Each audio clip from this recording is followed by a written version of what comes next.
Most people know Maslow's hierarchy of needs as a colorful pyramid from a psychology textbook.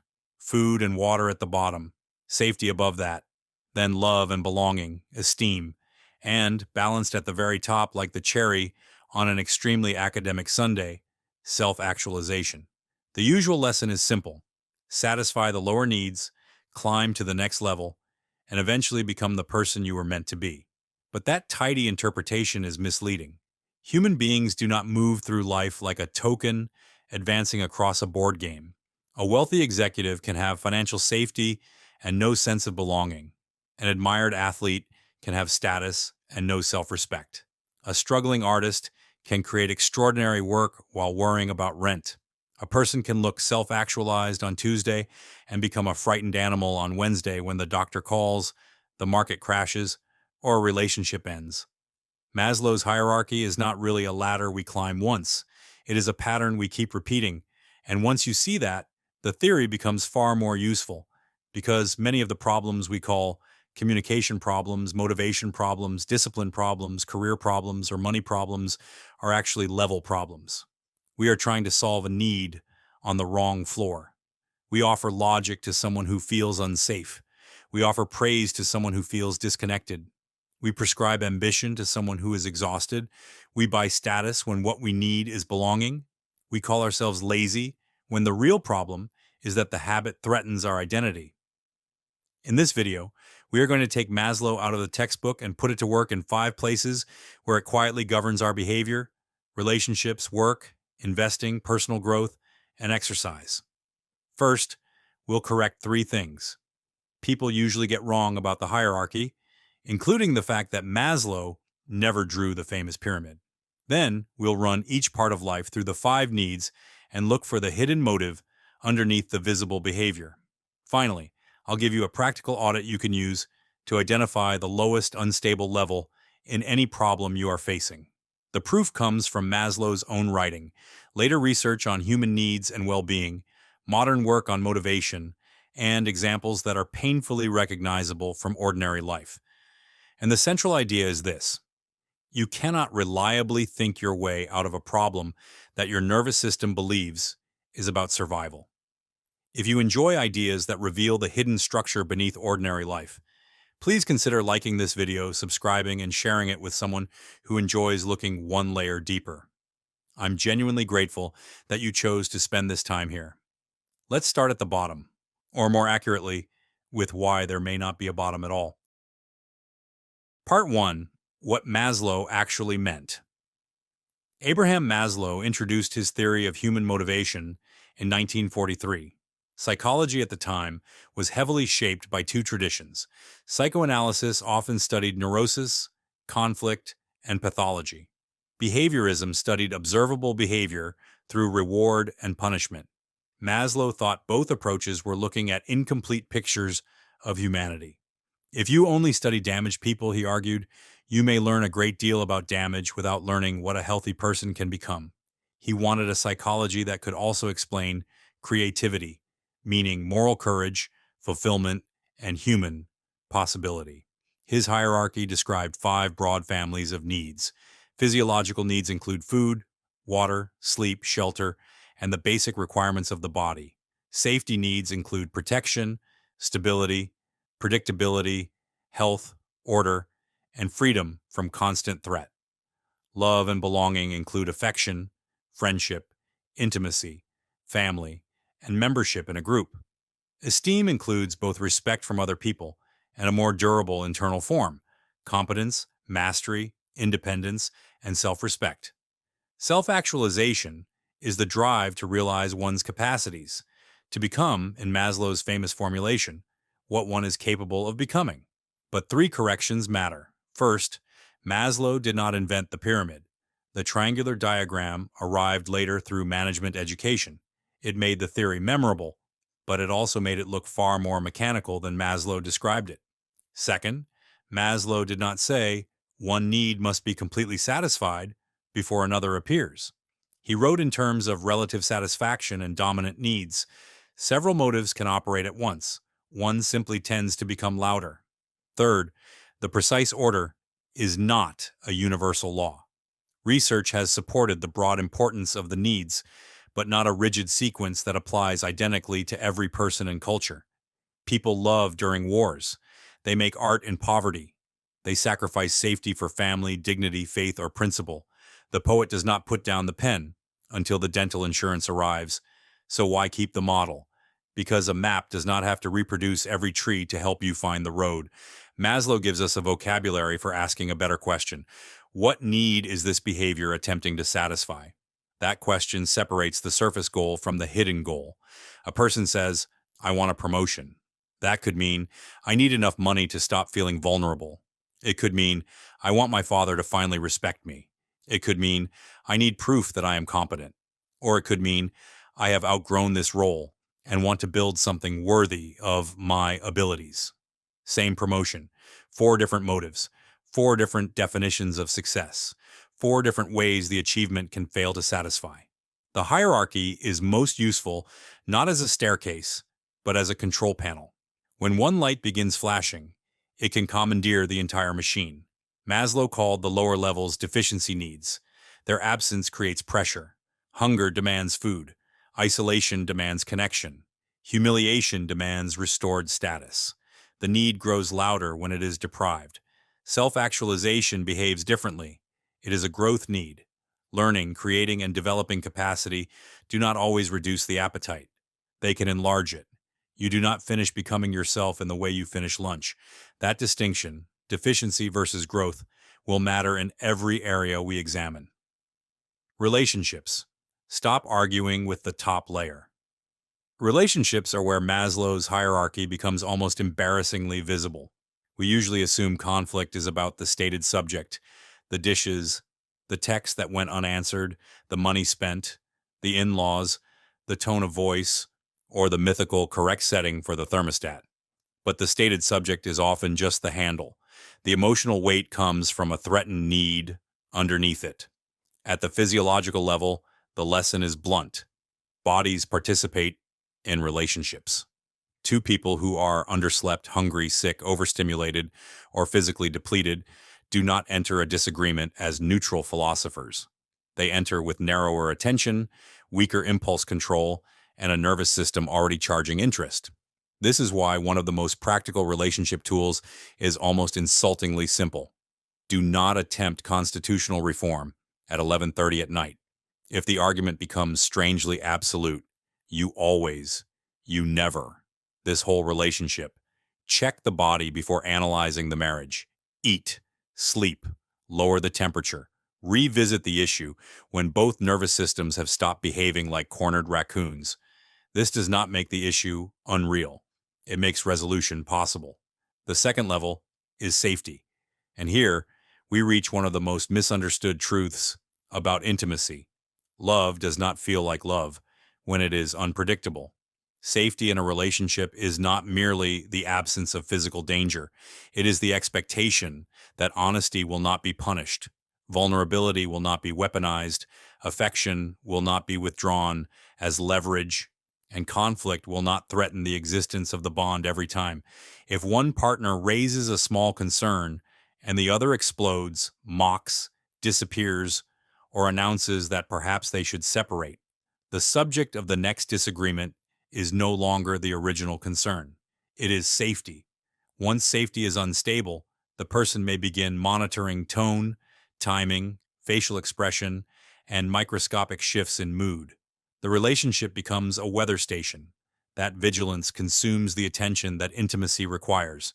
And here is the level error. The unsafe partner often asks for more affection, while the other person offers romantic gestures. Flowers are pleasant.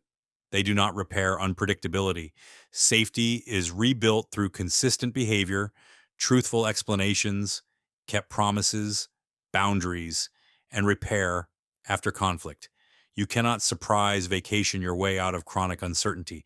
The third level, love and belonging, sounds redundant in a discussion of relationships. Surely being in a relationship satisfies belonging. Not necessarily. Proximity is not belonging. Marriage is not belonging. A family name is not belonging. Belonging means being known and still having a place. Many couples have functional partnerships built around schedules, bills, errands, children, and home maintenance. The machinery works, but neither person feels witnessed. They are running a small logistics company with a bedroom attached. Belonging requires repeated signals. I notice you. Your inner life matters here. Your joy is not an inconvenience.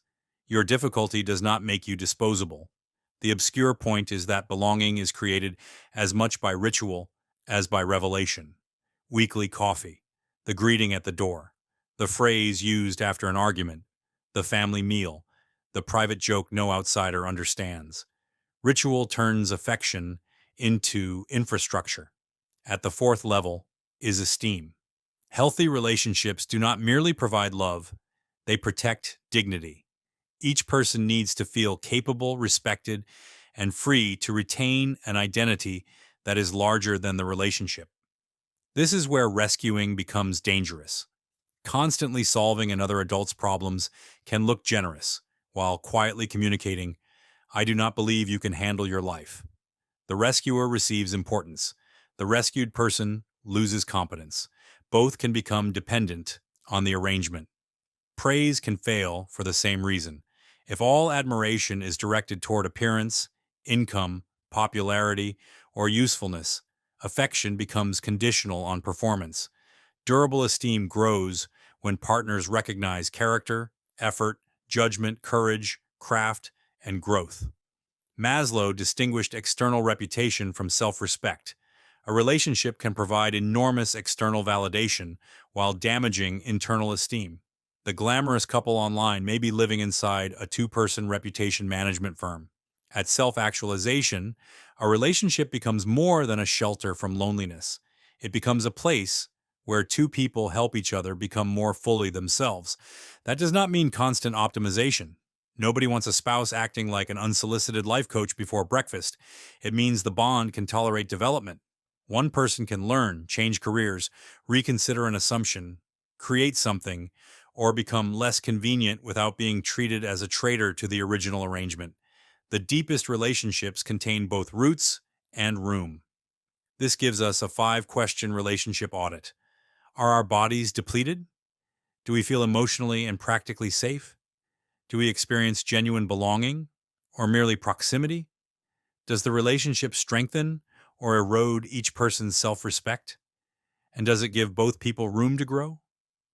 When conflict appears, begin with the lowest no. If safety is absent, do not begin with self-actualization. If exhaustion is driving the exchange, do not begin with a seminar on communication styles. Solve the lowest unstable need first. Work. Every company has a hierarchy of needs. Now we move into work, where Maslow's hierarchy is often quoted and rarely applied. Companies like to talk about purpose, innovation, ownership, and bringing your whole self to work. These are high-level promises, but employees hear them through whatever lower-level need is currently dominant. Tell a person whose hours may be cut to follow the mission, and the mission sounds like camouflage. Tell an exhausted team to think bigger, and they may reasonably wonder whether bigger includes hiring enough people. At the physiological level, work begins with the body. Wages sufficient for food and housing, rest, manageable hours, humane working conditions, and enough recovery to remain functional. This sounds primitive until you remember how many organizations attempt to solve exhaustion with inspiration. Burnout is not always a mindset defect. Sometimes the workload is mathematically impossible. Free snacks do not compensate for chronic sleep loss. A meditation app cannot negotiate with a staffing model. For an individual, this level means recognizing that career decisions made under severe depletion are distorted. When you are exhausted, every job looks meaningless, and every colleague looks unusually committed to becoming a problem. Rest may not fix a bad career, but it helps you evaluate it with the correct brain. The second level is safety. Stable income, clarity, protection from humiliation, confidence that raising a problem will not produce retaliation, and enough predictability to plan a life. Psychological safety is frequently misunderstood as niceness or freedom from disagreement. It is closer to the belief that interpersonal risk will not be punished. Can I admit a mistake before it becomes a catastrophe? Can I question the plan? Can I say I do not understand? Can I bring bad news while it is still useful? An unsafe company does not eliminate mistakes, it conceals them. This has direct business consequences. If employees learn that leaders shoot messengers, information travels upward slowly and cosmetically improved. By the time leadership receives it, the small problem has completed graduate school. Leaders create safety through predictable standards, proportionate responses, clear priorities, and visible fairness. The key word is predictable. A leader who is warm one day and volcanic the next trains the team to manage the leader instead of the work. The third level is belonging. People want membership in a group whose approval matters to them. This explains why culture is not a poster, a values statement, or a branded water bottle. Culture is the pattern of behavior that earns inclusion. What must a person do to be considered one of us here? Tell the truth? Work late? Agree with the founder? Protect quality? Hit the number at any cost? Help colleagues? Never display uncertainty? Every workplace answers that question, whether intentionally or not. The hidden business value of belonging is coordination. When people identify with the group, they share information, absorb short-term inconvenience, and protect collective outcomes. But belonging has a dark version: conformity. A team can become so dependent on harmony that disagreement feels like disloyalty. Good culture must create belonging around standards, not sameness. The message should be, you belong because you contribute honestly to the mission, not because you imitate the loudest person in the room. At the fourth level is esteem, recognition, status, mastery, autonomy, and confidence in one's competence. This explains why pay raises do not solve every retention problem. Money can address physiological and safety needs and can also signal status. But an employee who is micromanaged, ignored, or trapped in work beneath their capacity may still leave. There are two forms of esteem at work. Borrowed esteem comes from title, office, applause, awards, follower counts, and proximity to power. Earned esteem comes from the private knowledge that you can do something difficult well. Borrowed esteem is not worthless. Recognition matters. But when a career is built entirely on external signals, the person becomes dependent on an audience. Every younger colleague is a threat. Every correction becomes humiliation. Every meeting becomes a small election. Earned esteem is quieter and more durable. It comes from craft. For managers, the practical move is to create visible progress and real ownership. Give people a problem, not merely a list of motions. Match responsibility with authority. Let them see the effect of their work. Offer praise that is specific enough to be credible, and feedback that preserves dignity while improving performance. The fifth level is self-actualization, work that develops capacity, expresses values, and creates something the person regards as worth making. This is not the same as dream job. Most work includes repetition, compromise, administration, and at least one spreadsheet that appears to have survived from the Byzantine Empire. Self-actualizing work means enough alignment among ability, challenge, freedom, and contribution that the person is not merely selling hours, they are becoming more capable through the work. And here is the contrarian management lesson. Purpose is not a substitute for the lower levels. It is a multiplier of a functioning system. When wages are unfair, leadership is erratic, the group is fractured, and competent people have no autonomy. A purpose campaign feels manipulative.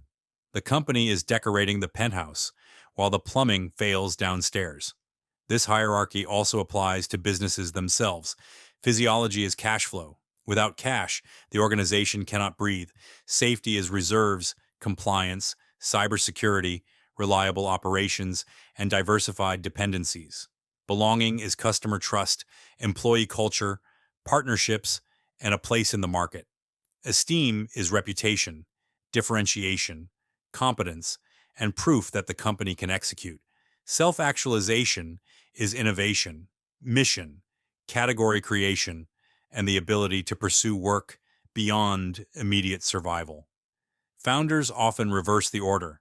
They begin with the identity, the beautiful brand, the grand mission, the thought leadership, the category defining language. Those things matter. But a business that cannot acquire customers profitably is not self actualizing. It is suffocating elegantly. The same diagnostic works for a career. Do I have enough energy to perform? Is my livelihood and psychological safety reasonably secure? Do I belong to a group I respect? Am I building competence and self respect? Is this work developing or diminishing me? You do not need every answer to be perfect. Maslow never required perfection. You need to know which unmet need is currently dominating the rest. Investing. Your portfolio has a nervous system. Investing looks numerical, but investor behavior is intensely psychological. Two people can own the same asset and experience entirely different realities. For one, a market decline is an expected fluctuation inside a long plan. For the other, it is a threat to housing, identity, marriage, retirement, or the private hope of proving that they are smarter than everyone who doubted them. The chart is the same. The need attached to it is different. This section is educational, not individualized financial advice. The point is not what security to buy. It is how unmet needs can quietly corrupt the decisions surrounding any investment. At the physiological level, money represents food, housing, medicine, heat, and transportation. Funds needed for near-term survival should not be treated psychologically or financially like long-horizon risk capital. When essential money is exposed to volatility, normal market movement can feel like suffocation. The investor may be forced to sell at the worst time, not because the analysis changed, but because the money had two incompatible jobs: remain available and pursue uncertain growth. The first Maslowian principle of investing is therefore separation of function. Survival money, safety money, and growth money are not merely different accounts. They answer different human needs. At the safety level, people seek predictability, reserves, diversification, insurance, manageable debt, and a plan that can survive bad conditions. This is less exciting than selecting a stock that will allegedly change everything by Thursday. It is also the foundation that makes patient investing emotionally possible. An emergency reserve does more than pay bills. It buys decision quality. It allows a person to avoid selling long-term assets under immediate pressure. It reduces the number of choices made by panic. Safety also explains a paradox. The portfolio, with the highest theoretical return, may produce a worse real-world result if its volatility causes the owner to abandon it. A strategy is not suitable merely because it works in a spreadsheet. It must be survivable by the person implementing it. Then comes belonging, and this is where markets become social. Investors do not merely buy assets. They join stories. They become value investors, crypto people, real estate people, dividend people, index people, gold people, startup people, or members of an online community, united by the belief that everyone else is asleep. Belonging can be useful. Communities transmit knowledge, enforce discipline, and make difficult long-term behavior feel normal. But they can also turn financial claims into identity claims. Once an investment becomes membership, contrary evidence threatens more than money. It threatens the group, the worldview, and the investor's place inside it. Selling feels like betrayal. Doubt feels like weakness. Losses become proof of commitment. That is how a thesis becomes a tribe. The practical question is not only, why do I own this? Ask, who would I no longer be if I admitted I was wrong? At the esteem level, investing becomes a scoreboard. Money is often used to measure competence, intelligence, independence, and rank. A winning investment does not merely increase wealth. It tells a flattering story about the person who selected it. A loss can therefore feel like exposure. This is fertile ground for overconfidence, concentration, revenge trading, and selective memory. We remember the prediction that worked and quietly deport the other seven from the autobiography. Social media intensifies the problem because results become performance. The investor is no longer managing capital. The investor is managing an image of being early, fearless, contrarian, or unusually informed. Maslow's distinction between external and internal esteem matters again. External esteem asks, will people think I am clever? Internal esteem asks, did I follow a sound process? The second question is the one you control. A mature investment journal should record not just what you bought, but the thesis, risks, time horizon, conditions that would change your mind, and the need the decision appears to satisfy. If the honest answer is excitement, belonging, rescue, revenge, or status, that does not automatically make the investment wrong. It does mean the analysis has company. At self-actualization, capital becomes a tool for agency rather than a monument to identity. Money can buy time, education, creative freedom, generosity, entrepreneurship, care for family, and the ability to decline work that violates one's values. The purpose of the portfolio is not necessarily to become the largest number. It is to support a chosen life. This creates a surprising question. What is your money for? If there is no answer, accumulation can become endless. More has no finish line. A person can reach financial safety and remain psychologically organized around scarcity because the nervous system never received notice that the emergency ended. This is the Maslow trap in investing, using a higher level activity to soothe a lower level wound. Status spending tries to buy esteem. Speculation tries to buy rescue. Constant financial checking tries to buy safety. Online certainty tries to buy belonging. But none of these purchases reliably delivers the need beneath it. The practical investing audit is simple. Is essential near-term money protected from risks it cannot afford? Is the plan robust enough that I can behave rationally during ordinary volatility? Am I evaluating evidence or defending membership in a group? Am I measuring process or performing intelligence? And what human purpose is this capital intended to serve? Markets fluctuate. The hierarchy helps explain why our interpretation fluctuates even more. Personal growth. You cannot hate yourself into self-actualization. Personal growth is usually marketed from the top of Maslow's hierarchy. Discover your purpose. Become extraordinary. Maximize your potential. Build the ideal morning. Read 50 books. Learn 7 skills. Wake at 4:30, preferably before your personality has had time to object. But many attempts at self-improvement collapse because they are designed as esteem theater while ignoring the lower levels. At the physiological level, growth begins with energy. Sleep, food, health, pain, hormones, medication effects, and physical environment influence the mental resources available for change. This is not glamorous, which is why it is so often skipped. People would rather purchase a complex productivity system than admit they are trying to operate a human brain on 5 hours of sleep. The first act of personal growth may be maintenance. At the safety level, growth requires enough stability to experiment. Learning involves incompetence. Change involves uncertainty. Creativity produces work that may fail. If mistakes once brought humiliation, rejection, or punishment, the person may protect safety through perfectionism, procrastination, or endless preparation. This is one of the most useful reinterpretations of procrastination. Sometimes it is not avoidance of work. It is avoidance of a threat attached to the work. The task may threaten identity. What if I try and discover I am not talented? What if I succeed and expectations rise? What if becoming different disturbs the relationships that currently keep me safe? Calling this laziness misses the function. The behavior is protective. The solution is not limitless compassion without action. It is reducing the perceived threat. Make the attempt smaller. Separate identity from outcome. Define a safe experiment and build evidence that failure is survivable. At belonging, personal growth becomes relational.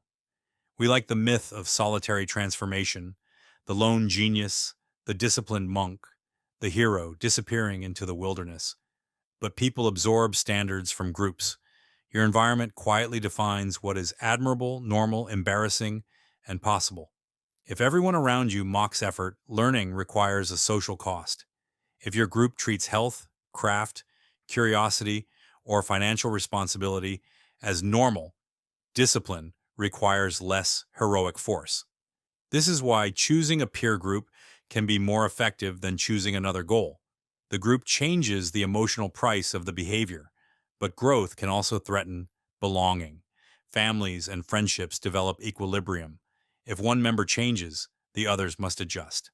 The person who stops drinking, sets a boundary, changes careers, or becomes more ambitious may be accused of becoming difficult, selfish, or not like us. Sometimes the old self was loved partly because it kept the system comfortable. Joseph Campbell's hero leaves the familiar world not because familiarity is evil, but because development eventually conflicts with the identity that the old world assigned. Jung approached growth through individuation, becoming a more integrated person rather than merely performing the role demanded by the collective. Both point toward the same tension. Growth requires belonging, but maturity sometimes requires surviving disapproval. At Esteem, self improvement can become either mastery or vanity. Mastery is built through accurate feedback, repeated practice, and evidence of competence.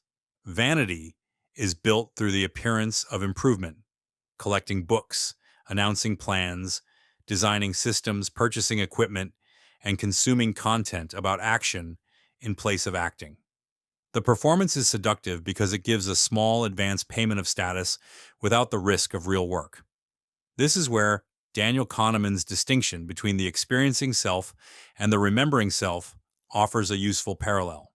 We do not merely live our lives, we construct stories about who we are. Personal growth can become an attempt to edit the story without changing the repeated experience. The cure is to measure identity and behavior small enough to repeat. Do not ask, am I a writer? Ask, did I write today? Do not ask, am I disciplined?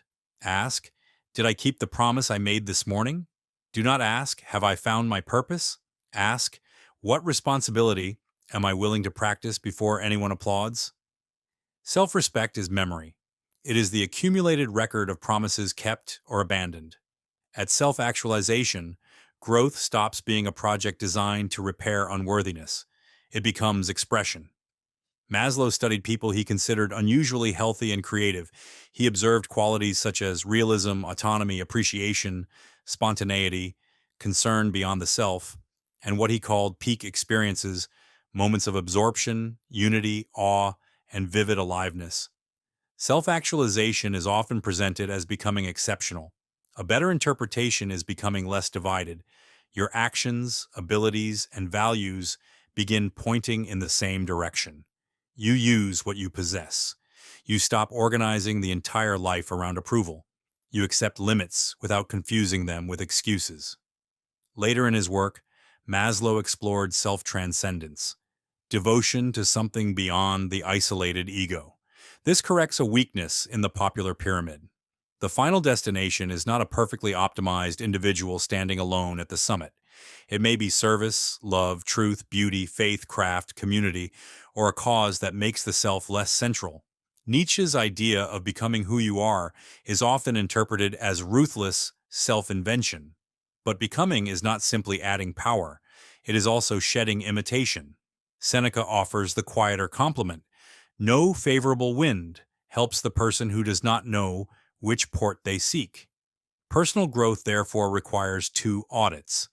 The deficiency audit asks, what wound, fear, exhaustion, isolation, or shame is currently demanding attention? The growth audit asks, if I were not trying to prove my worth, what capacity would I still want to develop? The first repairs the foundation. The second chooses the direction. Exercise.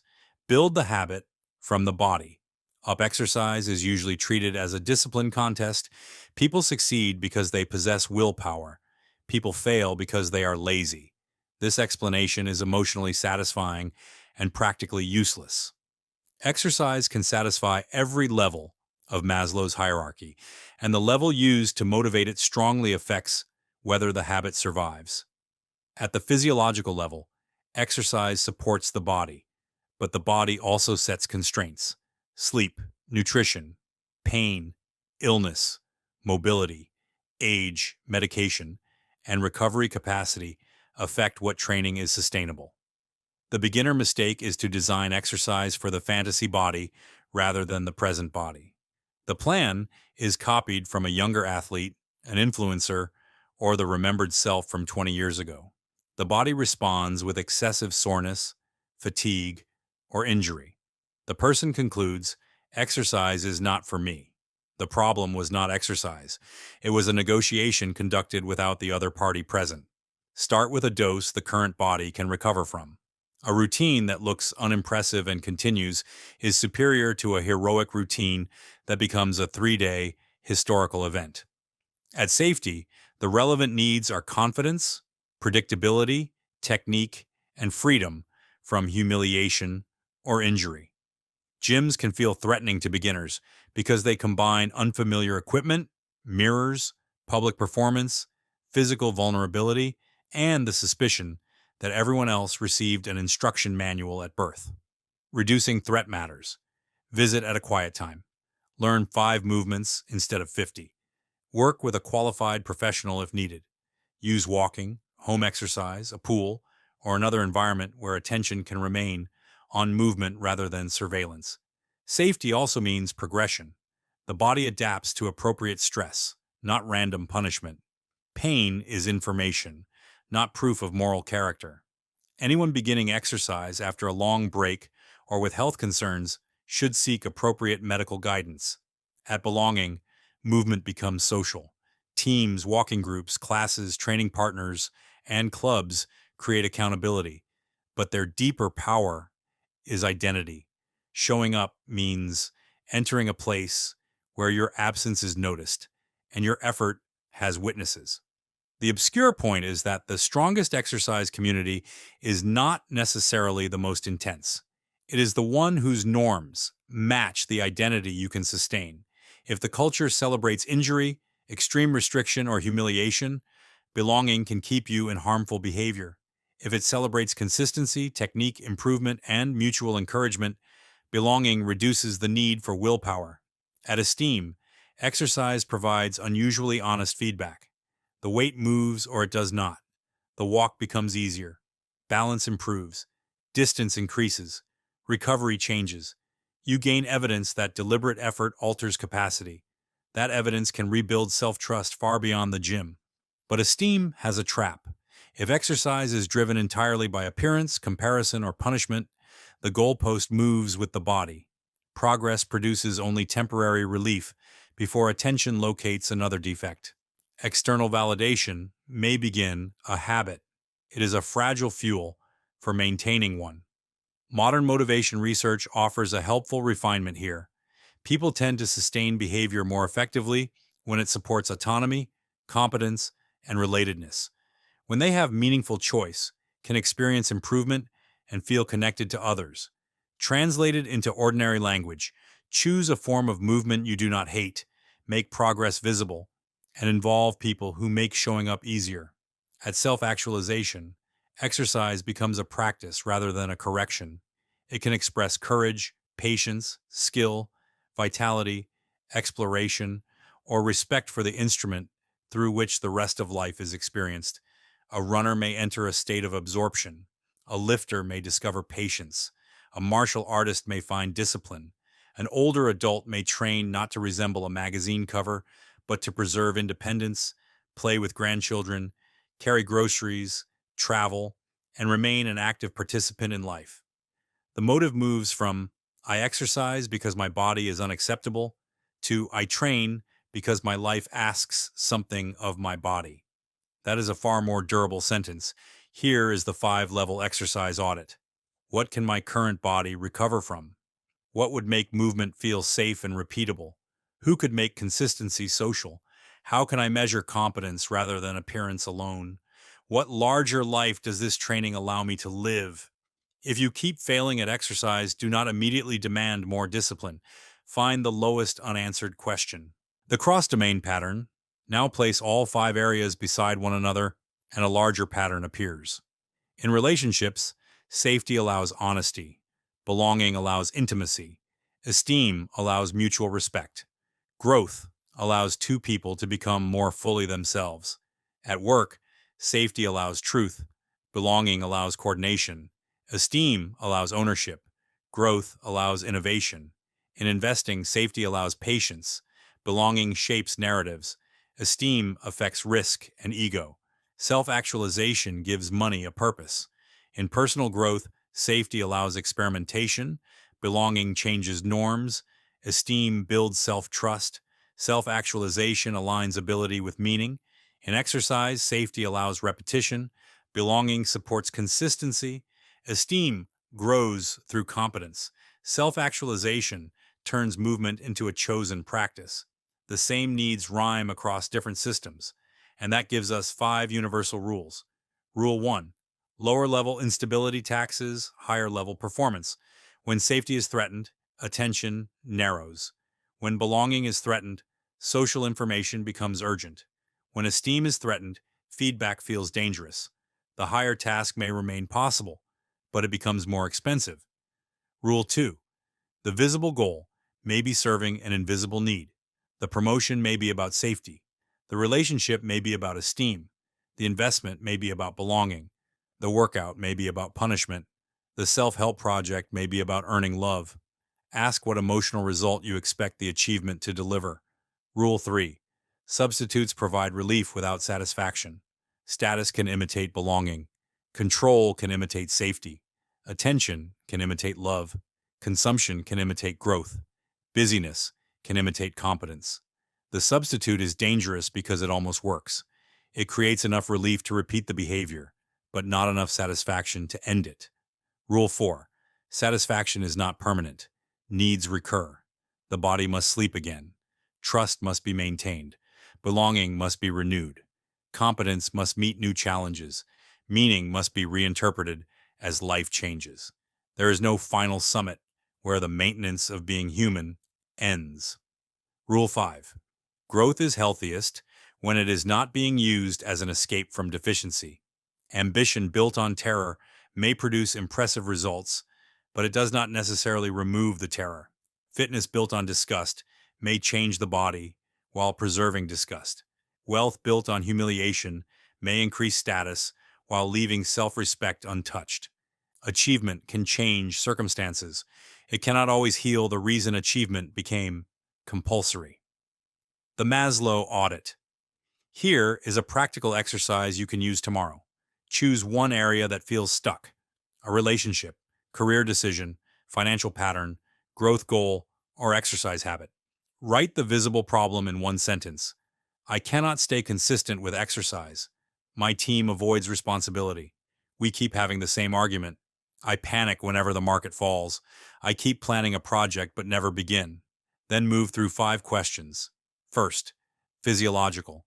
What role are energy, health, sleep, pain, time, and physical resources playing? Second, safety. What outcome feels dangerous, unstable, humiliating, or uncontrollable? What predictable structure would lower the threat? Third, belonging. Whose acceptance, presence, or approval is involved? What group norm is shaping the behavior? Fourth, esteem. What does this problem appear to say about my competence, status, dignity, or identity? Am I seeking respect from others or building respect for myself? Fifth, self-actualization. If the lower threats were quieter, what would growth look like? What ability, contribution, or way of living is trying to emerge? Now identify the lowest level with a meaningful no. Start there.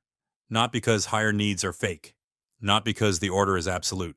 Start there because lower instability often hijacks the resources required for everything above it.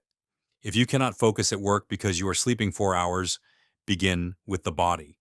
If you cannot speak honestly in a relationship because disagreement brings retaliation, begin with safety.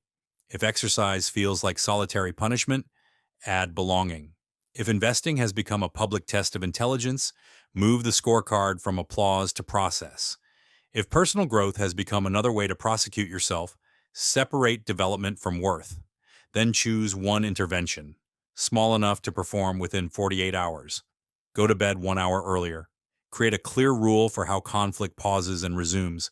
Ask the team what bad news they are currently afraid to deliver. Separate near-term cash from long-term investments. Join a walking group.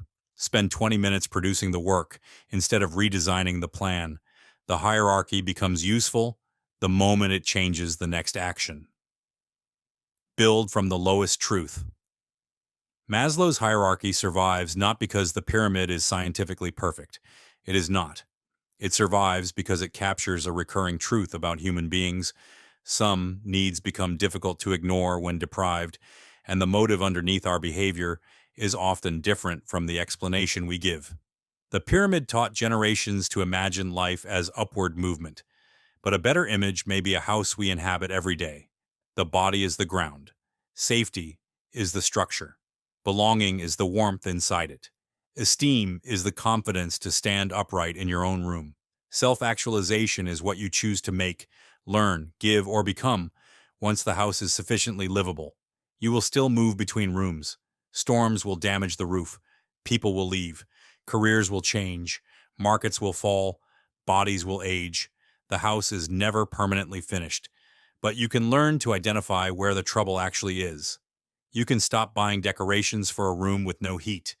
You can stop demanding purpose from an exhausted body, intimacy from an unsafe bond, innovation from a frightened team, patience from endangered money, or discipline from a habit built on shame. And you can stop assuming that every struggle reveals a character flaw. Sometimes the problem is not that you lack ambition. Sometimes you are lonely. Sometimes you are afraid. Sometimes you need proof of competence. Sometimes you are trying to earn a kind of love that cannot be purchased through achievement. And sometimes, after the noise of deficiency grows quiet, there really is a capacity asking to be used. Maslow's most enduring question was not simply, "What do you need?" It was, "What might you become?" The wisest answer begins with both honesty and order. Stabilize what is threatened, stop confusing substitutes for satisfaction, and then give your best capacities somewhere worthy to go. Because the goal is not to reach the top of a pyramid. The goal is to understand which need is speaking, so it does not have to run your life from the shadows. If you've made it this far, thanks for your time. And I hope you found some practical ideas to put into practice tomorrow morning. Hit subscribe so you don't miss the next one, and drop a comment below. Thanks again for your support, and we'll see you in the next video.